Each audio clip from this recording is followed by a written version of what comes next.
I never wanted my life to be a twisted game of shadows, yet here I am, standing in the ruins of a family I once thought I knew.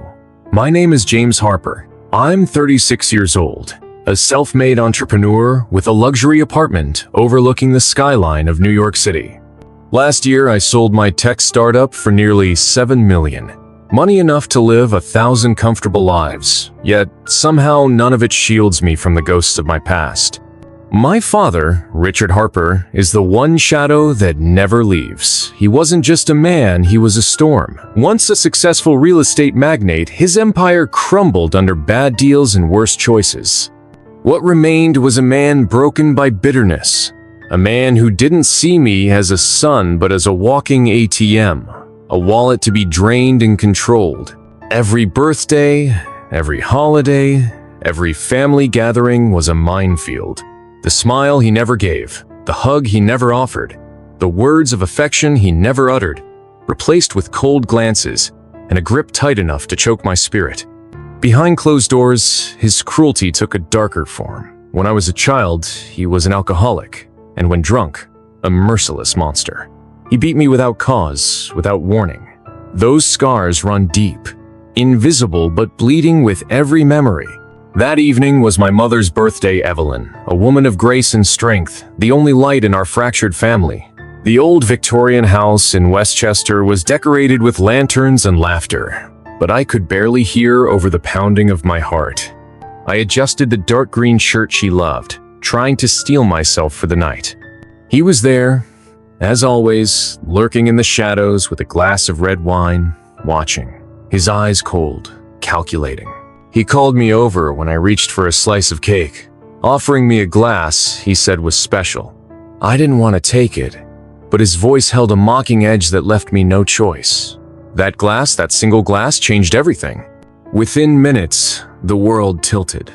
My vision blurred, my knees buckled, and I fell. Darkness swallowed me.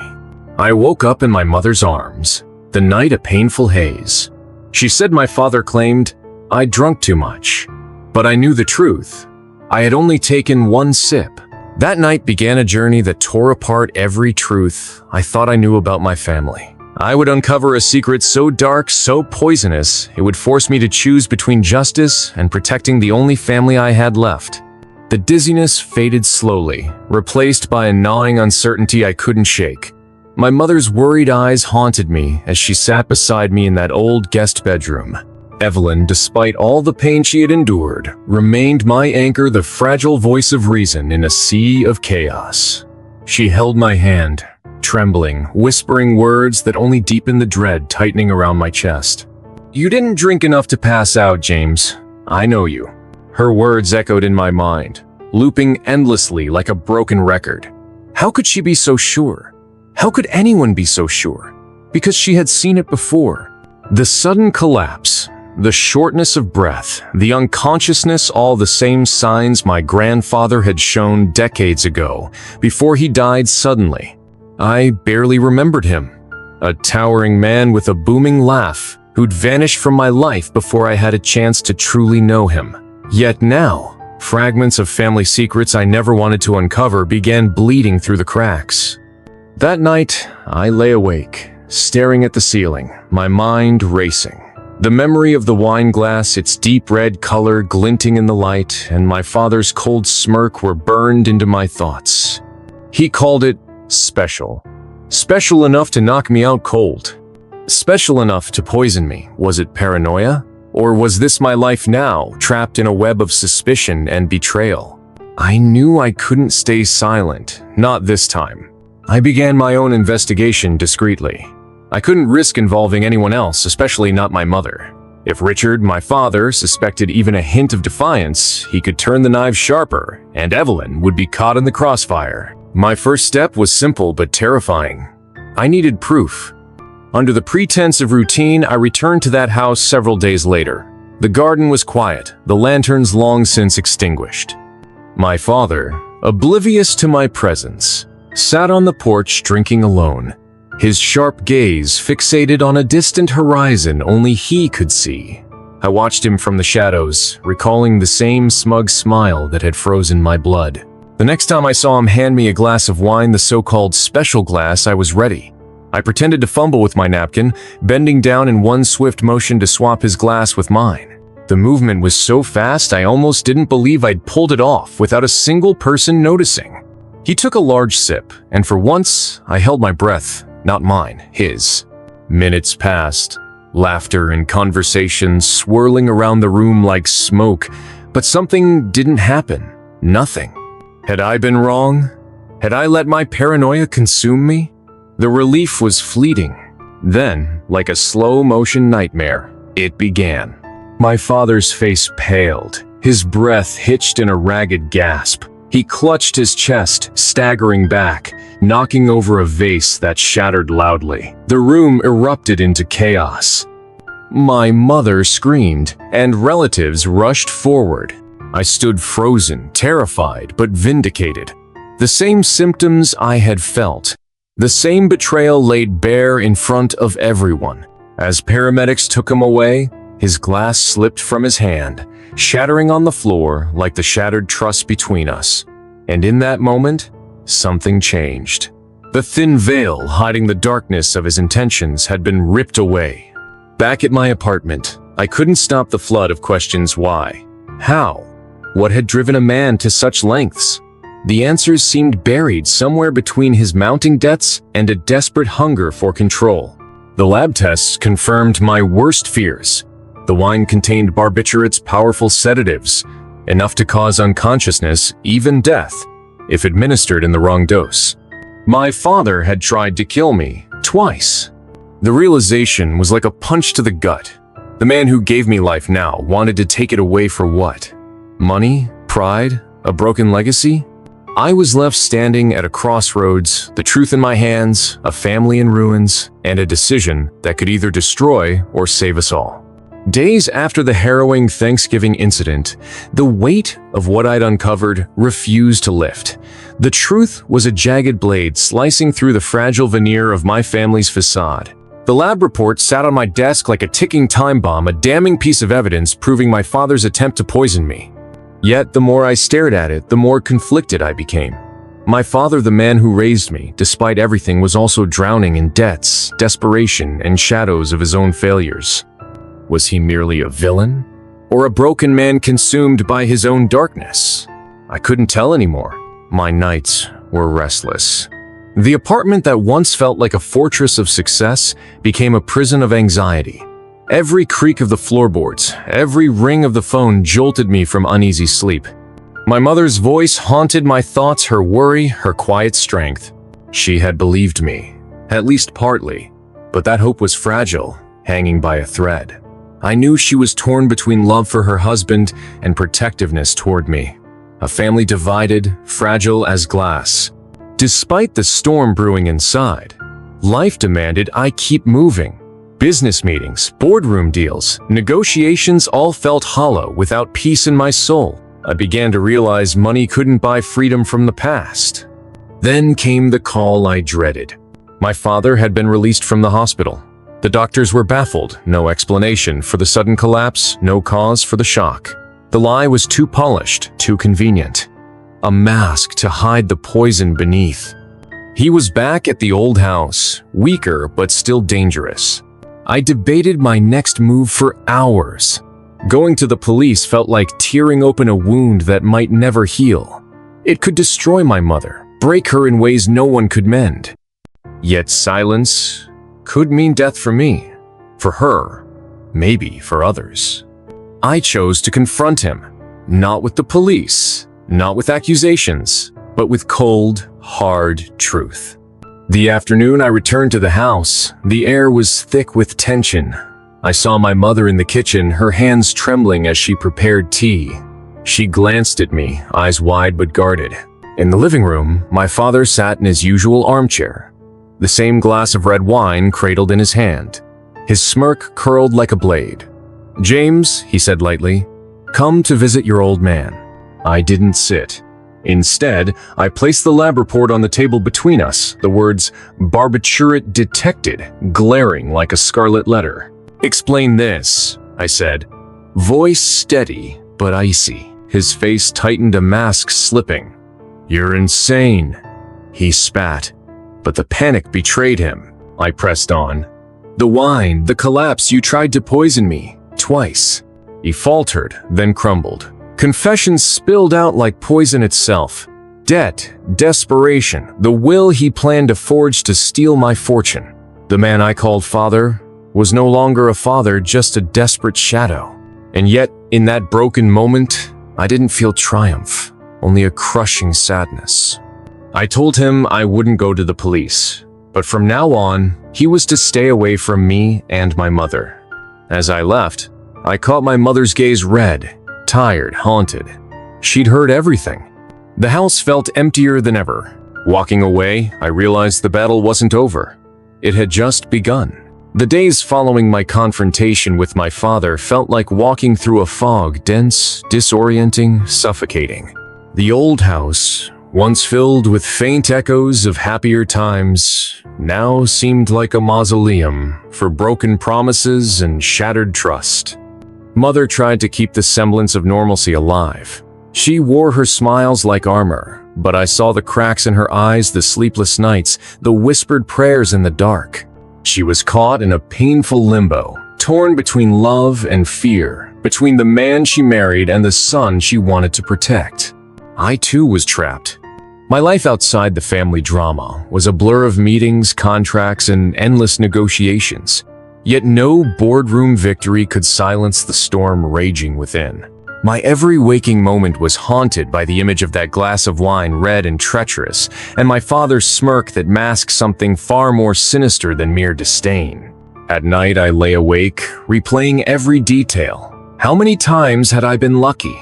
How many times had his poison come so close to claiming me? The answers terrified me. One evening, I sat alone in my apartment, nursing a glass of whiskey, the burn a poor substitute for the clarity I craved. That's when my phone buzzed. An unknown number. I hesitated, then answered. "James," the voice was calm, deliberate. "You don't know me, but I know about your father, and I know what he's capable of." The line went dead before I could respond. The call was a spark in the darkness, proof that I wasn't alone in this. Someone else had seen the cracks in my father's facade. Someone else had reason to be afraid. I plunged into a quiet investigation, digging through years of financial records, court documents, and whispers in the underbelly of the city. What I found was a web of debts, threats, and shady alliances stretching back far beyond what I had imagined. Richard Harper wasn't just drowning in debt. He was entangled with dangerous people who didn't tolerate failure or mercy. The realization tightened the noose around my throat. My father wasn't merely trying to control his family, he was desperately trying to survive in a world where failure meant death. I had to act fast. For my mother, for myself, for whatever shred of family remained. I started meeting with trusted friends from my past, old allies in business who owed me favors. Together, we mapped out a plan to expose the truth, to protect my mother, and to sever the poisonous ties strangling our family. But every step forward was met with shadows lurking behind corners. Strange cars parked near my building, cryptic messages slipped under my door, a sense that I was being watched. The game was changing. It wasn't just a family feud anymore. It was a war. The nights grew colder both outside and inside my soul. Every shadow in my apartment seemed to hold a secret. Every knock on the door a potential threat. The world I built with my own hands felt like it was crumbling beneath the weight of my father's sins and the dark alliances he had forged. I hadn't told my mother about the phone call, the mysterious voice that knew more than I dared to. I wanted to shield her from the storm, but deep down, I feared the truth was already dragging her under. My investigation led me deeper into a labyrinth of lies and debts. The men and women tied to my father's downfall weren't mere creditors. They were predators, wolves disguised as businessmen who had no hesitation to use violence and intimidation. One name kept coming up: Victor Kane, a shadowy figure in the city's underworld, known for breaking spirits and crushing dreams. Rumors said he controlled more than just money secrets, favors, even law enforcement bent to his will. I realized then how dangerously close my family was to being consumed by a fire far beyond personal grudges. I needed allies. Old friends, once partners in tech and finance, became my confidants. Sarah, a sharp-witted lawyer with no patience for nonsense, offered to comb through legal documents. Malik, a former security expert, volunteered to discreetly watch over me and my mother. But even with their help, the threat was real. One evening, Malik called me, voice tight with urgency. "James, someone's been tailing you, not subtle about it. We need to be careful." Paranoia settled in like a permanent guest. I began varying my routines, avoiding familiar routes, always watching my back. Then came the breaking point. A package arrived at my apartment, no return address. Inside, a small vial with a red liquid eerily similar to the wine that had nearly killed me. Attached was a note. "Not finished yet." I clenched my fists so hard I thought my knuckles might shatter. My father's world wasn't just crumbling, it was turning into a battleground, and I was in the crossfire. I confronted my mother that night. The pain and fear in her eyes shattered my heart, but she stood firm. "We will get through this, James. Together." I wanted to believe her. I had to. The next day, Sarah delivered a discovery that shook me, a hidden ledger detailing debts and payments to Victor Kane's organization. It was a smoking gun. With this evidence, I had leverage. But using it meant crossing a line. It meant putting everything and everyone on the line. I was no longer just fighting my father's betrayal. I was fighting a war against a ruthless empire built on fear and corruption. The weight of the ledger in my hands was heavier than any physical burden I had ever carried. It was a map, a blueprint of betrayal, deceit, and danger, all pointing to Victor Kane and the web that had ensnared my family. I stared at the numbers, the names, the coded payments, realizing that exposing this meant declaring war on one of the most feared men in the city's underworld. There was no turning back. Sarah, ever the pragmatist, laid out the risks clearly. "This isn't just about your father's debts. Kane doesn't tolerate loose ends. If we move too fast, we risk not only your life but your mother's as well." Malik reinforced the warning. "We need a plan, James. One wrong move, and we're sitting ducks." For the first time, I felt the full weight of what I was up against. My family's survival wasn't just about legal battles or business deals anymore. It was about navigating a deadly game with rules written in shadows. I spent sleepless nights coordinating with Sarah and Malik, plotting a path through the chaos. The plan was to leverage the ledger, get it into the right hands, people who could protect us, and take Kane down. But first, I needed proof that wouldn't get dismissed or destroyed. I arranged to meet an investigative journalist, someone known for taking on corruption and crime with brutal honesty. Her reputation was sterling, but so was the danger. The meeting place was a dim cafe on the edge of the city, shadows clinging to the corners like silent watchers. I handed over the ledger, watching her eyes scan the pages, calculating, analyzing. "This is explosive," she said quietly. "If we play this right, we can bring Kane down. But you need to be ready for the fallout." I nodded. There was no turning back. Over the next few days, the pressure mounted. Kane's men stepped up their game. Surveillance intensified. I caught glimpses of unfamiliar faces lurking near my apartment and my mother's house. Threats whispered through veiled messages and anonymous calls. One night, Malik intercepted a message, a warning that Kane knew I was gathering evidence and that my time was running out. Fear settled in my bones, but so did determination. I wasn't just fighting for myself anymore. I was fighting for the future of my family, for the chance to break free from the poison my father had brought upon us. But even as we prepared to strike, a question lingered, dark and persistent. Could I really trust anyone? The deeper I delved, the more I realized the lines between friend and foe blurred into shades of gray. In this game, one misstep could mean death. And sometimes, the deadliest enemies were the ones closest to you. Days blurred into a relentless storm of tension and uncertainty. The ledger sat locked in a safe at my apartment, its presence a constant reminder of the looming danger. I barely slept, my mind spinning webs of contingency plans and worst-case scenarios. The city's shadows felt alive, watching, waiting. Malik's warnings grew more urgent. "They're closing in, James. You can't trust your reflection anymore." His words hit hard, but I understood the truth. In this game, trust was the rarest currency, and betrayal could come from the most unexpected places. I began scrutinizing every interaction. Old friends' smiles seemed too tight. Casual glances held hidden meanings. Every call, every text was dissected for signs of deception. The paranoia gnawed at me, but it was a necessary armor. One evening, as I left a meeting with the journalist, I sensed someone trailing me. Quickening my pace, I ducked into an alley, heart pounding. The footsteps grew louder, then stopped abruptly. I waited, breath shallow, muscles tensed. James Caldwell. A voice purred from the shadows. I turned slowly. A woman stepped forward, elegant, confident, eyes sharp as daggers. "Victoria Kane," she said, voice dripping with icy charm. "Victor's daughter, and your new reality." My stomach dropped. Victoria was a revelation, a calculating force wrapped in silk and poison. She spoke softly, but carried a razor edge.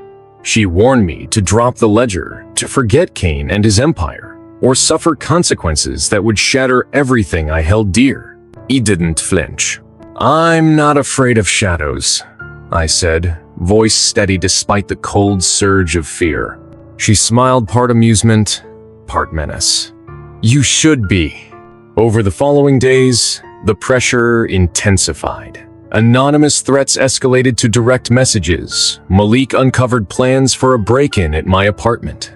We beefed up security, installed cameras, and prepared for the inevitable. Amid this chaos, I met secretly with my mother. Evelyn was a fragile beacon of hope, but even her spirit trembled beneath the weight of our reality. "I'm scared, James," she admitted, tears glistening in her eyes.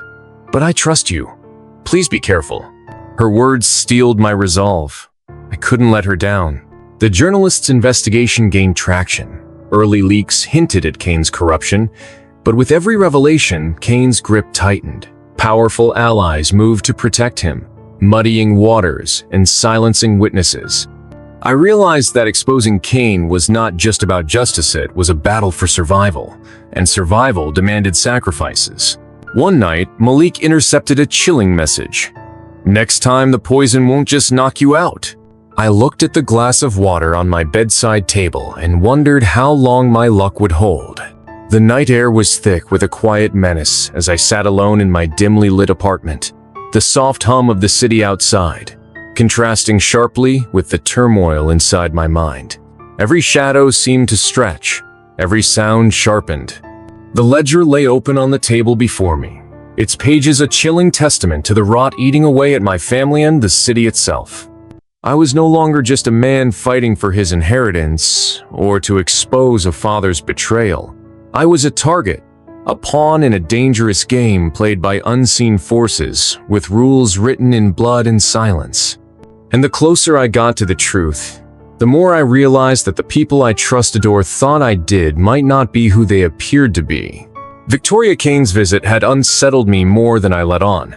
Her icy warning echoed in my ears, a chilling reminder that Victor Kane's reach was long and merciless. She wasn't just a daughter defending her family's empire. She was a predator in her own right, calculating every move with lethal precision. The days that followed were a blur of heightened caution and paranoia. Malik tightened security around my home and my mother's, deploying surveillance and protective measures that made me feel both safer and more like a prisoner. The walls closed in, and I often found myself staring at the ceiling in the small hours, questioning how I had become ensnared in this web of deceit. Sarah's legal expertise became invaluable as she dug deeper into the financial labyrinth. Every document she uncovered, every transaction she traced, revealed another layer of the corruption and desperation that had driven my father into Kane's clutches and ultimately into betrayal. Yet, even with these revelations, the path forward was perilous and fraught with uncertainty. One evening, while reviewing footage from the surveillance cameras, Malik noticed a suspicious figure lurking near the entrance of my building. The man was elusive, always just beyond clear sight, but there was no mistaking the intent in his movements. We decided to confront the threat head-on. I agreed to a meeting, orchestrated carefully by Malik. In a secluded part of the city, the man arrived, shadowed, and tense. To my shock, it was someone I once considered a close friend, Michael. Our friendship had fractured years ago over business disputes, but I never imagined he'd become entangled with Kane's network. Michael didn't deny it. His eyes were cold, filled with regret and fear. "James," he said, voice low, "I never wanted this. But once you're in, it's hard to get out. Kane owns everything. Your father, he tried to resist, but the debts, they swallowed him." The meeting left me shaken. Betrayal wasn't just my father's story, it was a contagion spreading through the people I had trusted. Yet, Michael also offered a glimmer of hope, a way to reach Kane indirectly and negotiate. It was risky, but the alternative was a slow, certain destruction. Back at the apartment, I shared the news with Sarah and Malik. We crafted a plan, last gamble. I would meet with Kane's representatives, armed with evidence and backed by the journalist, ready to expose the corruption at any cost. As the day of the meeting approached, the tension was suffocating. My mother's quiet prayers and my own restless nights became the soundtrack to a life teetering on the edge. The city's shadows were closing in, but I was ready to face whatever darkness lay ahead. Because in this game, sometimes the only way out was through the fire. The morning sun did little to warm the chill that had settled deep in my bones. Today was the day I would face the core of the challenges that had long shadowed my family and threatened to overwhelm me. The meeting with the opposing party's representatives was no longer just a negotiation. It was a turning point. I dressed carefully, choosing the tailored suit that had accompanied me through countless difficult moments. Yet today, it felt like armor against an adversary far more relentless than any I had faced before.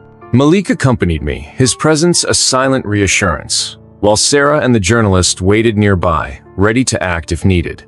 The location was an unremarkable building on the edge of the city, a cold symbol of power and secrecy. As we entered, the atmosphere thickened with tension and uncertainty. The waiting room was sterile, devoid of warmth, filled only with the soft hum of technology and whispered intentions. When the door finally opened, two men stepped in, lean, sharp-eyed, exuding quiet authority. They introduced themselves with formal nods, but their eyes revealed a desire for control. I handed over the ledger, watching as they leafed through the pages with practiced indifference. "What do you want from us?" one asked, voice calm but firm. I met his gaze, unwavering. "Justice, a way to protect my family, and a chance for the truth to be heard." They exchanged a glance, a silent understanding.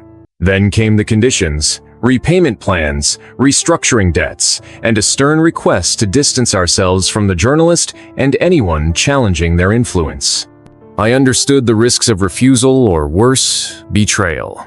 But I couldn't back down. Not now. The meeting ended without a clear resolution, only a warning of consequences if we didn't comply. As I left the building, a cold wind swept through the city streets, as if the shadows themselves whispered caution. Back home, the weight of the encounter pressed down on me. My mother's eyes searched mine, silently pleading for safety.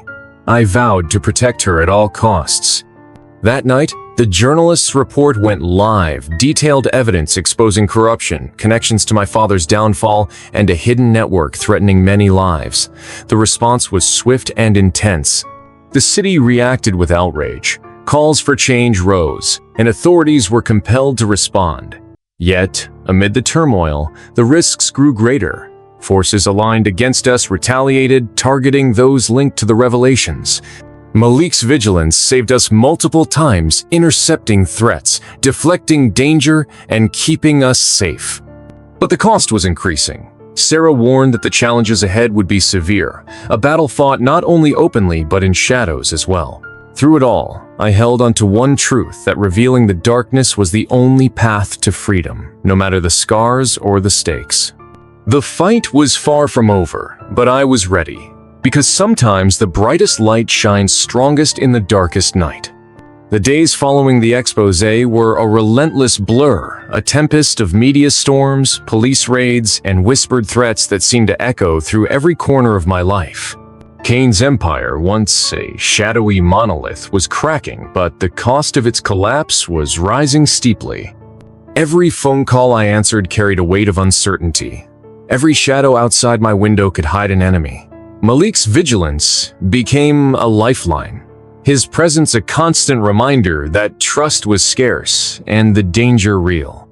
My mother, Evelyn, tried to maintain a semblance of normalcy, but the strain was written in every line on her face. She no longer asked if I was safe, she simply prayed silently, hoping her faith could shield us from the storm. Sarah was buried in legal battles, fighting not just to protect me, but to dismantle the tangled web of lies that had ensnared our family. The courtroom became a battlefield, where every move was countered by ruthless lawyers hired by Kane's dwindling but still potent network. Then came the final blow, my father's sudden confession. It was unexpected. Alone, in a sterile hospital room, weakened by illness and guilt, he reached out with trembling hands and tear-filled eyes. The walls of his stoic facade crumbled, and he spoke words that shattered the last remnants of the man I thought I knew. He told me of his desperation, of the debts he never could repay, and the fear that drove him to the unthinkable, poisoning his own son to claim what he believed was his last chance at salvation. I listened, torn between anger and pity, the love for a father battling the betrayal etched deep into my bones. But forgiveness was a distant shore, and the wounds ran too deep. In that moment, I made a vow to end this cycle of pain, to break free from the chains forged by greed and fear, and to build a future defined not by shadows, but by light. The final battle loomed. The courtroom showdown. The last pieces of evidence. The truth laid bare before a world hungry for justice. And in the silence before the storm, I found a strange peace. A calm born not of certainty, but of resolve. Because sometimes the hardest fights are the ones within ourselves. The morning of the final hearing dawned cold and gray, the sky heavy with clouds that seemed to mirror the weight pressing on my chest. As I stood before the courthouse, flanked by Sarah and Malik, I felt the full gravity of everything that had led me here: the betrayals, the pain, the near-death moments, and the unyielding fight for truth. Inside the courtroom, the air was thick with anticipation. Cameras flashed, reporters murmured, and behind the polished desks sat the faces of those who had built their lives on silence and fear. Victor Kane was nowhere to be seen, but his shadow loomed large, a reminder of the power that corruption wields when left unchecked. The trial was a battlefield of wills. Sarah's voice was steady and fierce as she laid out the evidence. The ledger that exposed Kane's financial manipulations, the toxicology reports proving my father's attempted murder, and the web of threats and intimidation designed to silence me. Witnesses who had once cowered in fear found their courage, stepping forward to tell their stories of extortion, of broken lives, of a city gripped in the vice of Kane's empire. My father's confession, read aloud in the courtroom, was a haunting echo of despair and regret. The man who had tried to destroy me was broken, a victim of his own choices and circumstances. Yet as the trial wore on, I realized this was not just about vengeance or justice for me. It was a reckoning for a system that allowed monsters like Kane to thrive. Outside, the city held its breath. The people who had watched the story unfold online, on the news, on whispered conversations, felt a surge of hope. The fight against corruption wasn't just a headline, it was a fight for their own futures. When the verdict finally came, the courtroom was silent. The judge's voice was steady as he pronounced the sentence: years of imprisonment for Victor Kane's associates, restitution for victims, and a court order mandating the dismantling of Kane's operations. Relief flooded through me like a long-awaited tide, but it was tempered by the scars that would never fully heal: the fractures in my family, the loss of innocence, the weight of knowing how close I had come to death. As I stepped outside, the rain began to fall softly, washing the city streets, cleansing the air. My mother waited for me, her eyes shining with tears of relief and pride. I held her close, the silence between us saying what words never could. In the months that followed, I rebuilt my life, not just the business empire I had once envisioned, but something stronger: trust, honesty, and resilience. The shadows of the past would always linger, but I had stepped into the light. The pain had forged me into something new, a man who understood that true strength comes not from power or money, but from the courage to face your demons and the will to rise above them. And as the sun broke through the clouds, I finally felt free.